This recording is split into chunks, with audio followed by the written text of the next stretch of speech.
चुनाव आयोग ने झारखंड और महाराष्ट्र में चुनाव की तारीखों का ऐलान कर दिया है। उसके साथ ही उपचुनाव की तारीखों का भी ऐलान कर दिया गया है। हमारे साथ मौजूद हैं केसी त्यागी साहब, जेडीयू के वरिष्ठ नेता। सर, सवाल ये उठ रहा है, झारखंड के चुनावों की तारीखों का तो ऐलान हो गया, लेकिन क्या एनडीए में सब कुछ सही है सीट बंटवारे को लेकर के, या असमंजस की स्थिति अभी भी बनी हुई है? नहीं, कोई असमंजस की स्थिति नहीं है। भारतीय जनता पार्टी का केंद्रीय नेतृत्व भी और राज्य नेतृत्व भी हमारी पार्टी के राज्य और केंद्र नेतृत्व से निरंतर संपर्क में है।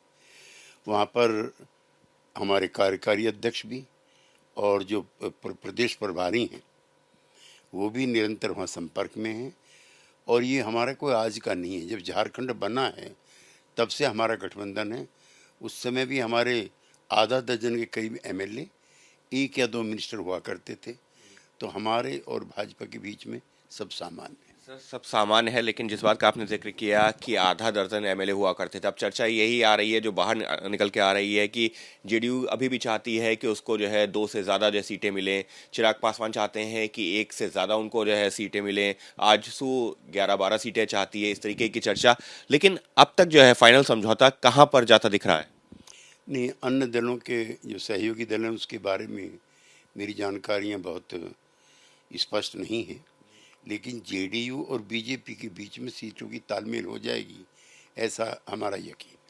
सर, कितनी सीटें? क्योंकि आपने जिस बात का जिक्र किया था 6 एमएलए हुआ करते थे, क्या अभी भी आप लोगों की चाहत या मांग होगी कि 4 से 6 सीटें अभी भी मिले? देखिए, बिहार के हिस्से से ही झारखंड बना है और एक बड़ी आबादी का हिस्सा जो पिछड़े वर्ग का है उसके स्वाभाविक नेता के रूप में नीतीश कुमार जी रहे हैं, संयुक्त बिहार में भी और अब भी। भारतीय जनता पार्टी को जिताने के लिए हमारी पार्टी की बड़ी महती भूमिका है और Bharatiya Janata Party will take notice of all this development. Sir, अगर जो है 2 सीटें दी जाती हैं तो क्या जेडीयू उसको स्वीकार करेगी, या फिर मांग होगी कि नहीं, 2 सीटों पर बात नहीं बनेगी आगे? ये चर्चा और विमर्श जो है दोनों दलों के राज्य और केंद्र नेतृत्व के बीच में इस समय फाइनल स्टेज पर है और मैं कोई नकारात्मक टिप्पणी करके उसका जायका नहीं खराब करना चाहता। यानी साफ तौर पर केसी त्यागी साहब का ये जरूर कहना है कि कहीं कोई मतभेद नहीं है, कहीं कोई असमंजस की स्थिति नहीं है।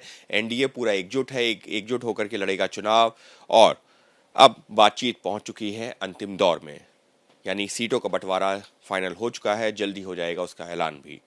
सहयोगी कैमरा पर्सन संजीव कुंबर के साथ अंकित गुप्ता, एबीपी न्यूज, दिल्ली।